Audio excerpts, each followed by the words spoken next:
ജിൽസി, ശബരിമല സ്വർണ്ണക്കൊള്ള കേസുമായി ബന്ധപ്പെട്ടുകൊണ്ട് കസ്റ്റഡിയിലാവുന്ന അല്ലെങ്കിൽ അറസ്റ്റിലാവുന്ന രണ്ടാമത്തെ ദേവസ്വം ബോർഡ് പ്രസിഡന്റാണ് PS പ്രശാന്ത്.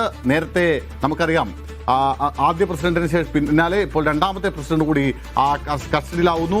അതിൽ ഏറ്റവും പ്രധാനപ്പെട്ട ഒരു കാര്യം, ഈ രണ്ട് ദേവസ്വം ഭരണസമിതികളും രണ്ട് ദേവസ്വം പ്രസിഡന്റുമാരും CPM ഭരിക്കുന്ന കാലത്ത്, LDF ഭരിക്കുന്ന കാലത്ത് അവർ CPMന്റെ നോമിനിയായി ദേവസ്വം ബോർഡിന്റെ പ്രസിഡന്റ് സ്ഥാനത്തേക്ക് എത്തിയ ആളുകളാണ് എന്നതാണ്. 2023 നവംബർ 13-നാണ് ദേവസ്വം ബോർഡിന്റെ പ്രസിഡന്റായി പ്രശാന്ത് ചുമതലയേൽക്കുന്നത്.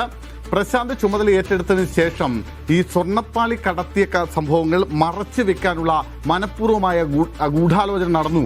ഉണ്ണികൃഷ്ണൻ പോറ്റിയും പ്രശാന്തും ചേർന്ന് ഈ സ്വർണ്ണക്കൊള്ള മറയ്ക്കാൻ ആസൂത്രിതമായ ശ്രമം നടത്തിയെന്ന കണ്ടെത്തലാണ് പ്രത്യേക അന്വേഷണ സംഘം നടത്തിയത്. ഇതിന് പിന്നാലെ പ്രശാന്തിനെ കൂടി പ്രതി ചേർക്കാനുള്ള അനുമതി ഹൈക്കോടതി നൽകുകയും ചെയ്തിരുന്നു. പ്രശാന്തിനെയും അന്നത്തെ ഭരണസമിതിയെയും പ്രതിപ്പട്ടികയിൽ ഉൾപ്പെടുത്തുകയും ചെയ്തിരുന്നു. പ്രത്യേക FIR ആയി രജിസ്റ്റർ ചെയ്യാതെ നിലവിലുള്ള FIR-നൊപ്പം ഈ കേസ് കൂടി ഇവരെ കൂടി പ്രതിപ്പട്ടികയിലേക്ക് ഉൾപ്പെടുത്തുകയാണ് SIT ഈ വിഷയത്തിൽ ചെയ്തത്.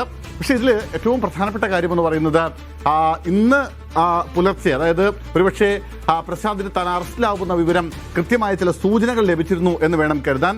അതിന്റെ പശ്ചാത്തലത്തിലാണ് ഒരു മുൻകൂർ ജാമ്യം എന്ന നിലയ്ക്ക് താൻ അറസ്റ്റിലാവാനുള്ള സാധ്യതയുണ്ട്, അതിനുള്ള എല്ലാ സാധ്യതകളുമുണ്ട്, അത് രാഷ്ട്രീയ പകപോക്കലിന്റെ ഭാഗമായിട്ടാണ് തന്നെ അറസ്റ്റ് ചെയ്യാൻ വേണ്ടി പോകുന്നതെന്ന് ഒരു അഡ്വാൻസ് ഫേസ്ബുക്ക് പോസ്റ്റ് ഇട്ട് വെച്ചിരുന്നു പ്രശാന്ത്. അതായത് തന്റെ വീട്ടിലേക്ക് തന്നെ തിരഞ്ഞ് ഏത് സമയവും പ്രത്യേക അന്വേഷണ സംഘം എത്തുമെന്ന് കണക്ക് കൂട്ടിയിരുന്നു PS പ്രശാന്ത് എന്ന് വേണം കരുതാൻ.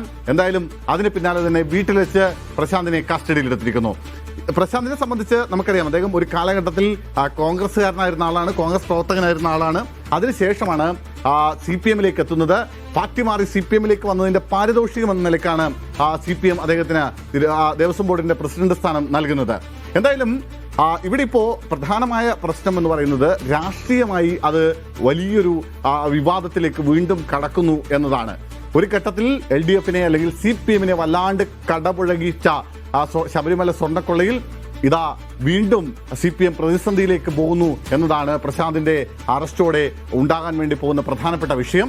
അതായത് CPM-ന് കൃത്യമായ മറുപടി പറയേണ്ടി വരും. നേരത്തെ UDF ഉന്നയിച്ചിരുന്ന ചില ആരോപണങ്ങളുണ്ട്. ആ ആരോപണങ്ങൾക്ക് ശക്തി പകരുന്ന കസ്റ്റഡി എന്ന് കൂടി വേണം നമുക്ക് ഇതിനെ വിശേഷിപ്പിക്കാൻ. അതായത് അന്ന് CPM പറഞ്ഞത്, കടകംപള്ളി സുരേന്ദ്രൻ ആദ്യകാലത്തുണ്ടായിരുന്ന ദേവസ്വം മന്ത്രി അടക്കം ഉള്ള ആളുകൾക്ക്, ഒപ്പം PS പ്രശാന്ത് അടക്കമുള്ള ആളുകൾക്ക് ഈ സ്വർണ്ണക്കൊള്ളയിൽ പങ്കുണ്ട് എന്നാണ്. എന്നാൽ തനിക്ക് ഏതെങ്കിലും തരത്തിൽ ഇതുമായി ബന്ധമില്ല എന്ന് പറഞ്ഞൊഴിയുകയാണ് ഈ അടുത്ത കാലം വരെ PS പ്രശാന്ത് ചെയ്തിരുന്നത്. പക്ഷെ പിന്നീട് പ്രത്യേക അന്വേഷണ സംഘത്തിന്റെ അന്വേഷണം പ്രശാന്തിലേക്ക് എത്തുന്നു. പക്ഷെ ഒരു കസ്റ്റഡി അല്ലെങ്കിൽ ഒരു അറസ്റ്റ് അദ്ദേഹം പ്രതീക്ഷിച്ചിരുന്നു അവസാന നിമിഷമെന്ന് വേണം കരുതാൻ. എന്തായാലും ഇതിൽ കൂടുതൽ അറസ്റ്റുകൾ വരും ദിവസങ്ങളിൽ ഉണ്ടാകും എന്ന വിവരം നമുക്ക് ലഭിക്കുന്നുണ്ട്. അങ്ങനെയാണെങ്കിൽ ആ ഭരണസമിതിയിൽ ഉൾപ്പെട്ട 1-2 ആളുകൾ കൂടി ഇനി കസ്റ്റഡിയിലാവാനുള്ള സാധ്യതയുണ്ട്.